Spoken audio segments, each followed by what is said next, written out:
আবু বকর হচ্ছে নবীজির শ্বশুর মশাই।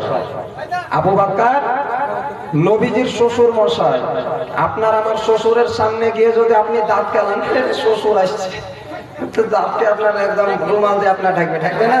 হ্যাঁ, তা আল্লাহর নবীজিকে কত মহাব্বত করেছিলেন আবু বকর সিদ্দিক রাদিয়াল্লাহু তাআলা আনহু, যে নবীজিকে গায়ের ওপর দিয়ে যখন আপনার নিচে, তখন বলছেন নবীকে আমি জামাই বলে পিঠের উপরে নিচ্ছি না, নবীকে আল্লাহর নবী বলে আমি পিঠে নিচ্ছি, বলেন সুবহানাল্লাহ।